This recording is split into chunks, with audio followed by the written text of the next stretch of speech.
Durant ce congrès, j'ai eu l'honneur d'animer l'atelier de la transformation animale et des bioénergies. Pendant ce congrès, les principaux points importants qu'il faut ressortir de cet atelier, c'est le sorgho est un ingrédient principal dans l'alimentation animale, notamment pour sa teneur en protéines, en phytase, en lysine, également pauvre en tanins. Ça, c'est un premier point. Nous avons eu deux présentations sur l'alimentation porcine, une au niveau de l'expérimentation et une autre au niveau de l'industrie. Et on s'est aperçu que, en fait, au niveau de l'industrie, l'introduction du sorgho était beaucoup moins importante que les préconisations au niveau de l'expérimentation. Et nous pensons qu'il manque un lien entre l'expérimentation et l'industrie, notamment sur la mise à jour des données qualité.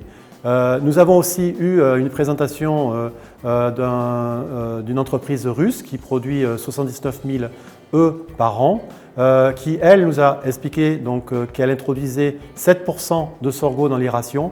Par contre, le sorgho étant sans carotène, pour avoir un jaune d'œuf intense, c'est nécessaire d'introduire du carotène naturel.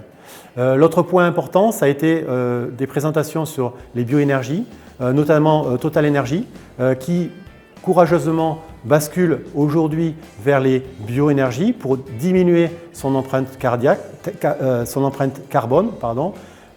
Et également, nous avons eu une présentation d'un Brésilien qui nous a parlé de la biomasse, mais également des bioéthanols. Voilà, c'est des points qui sont très importants parce que l'alimentation animale, c'est 60% de la consommation de céréales en Europe et les bioénergies, c'est 20%. C'est une opportunité pour le développement du sorgho en Europe. Le point marquant et le point le plus important, c'est de bien développer l'information entre l'industrie et les qualités réelles du sorgho.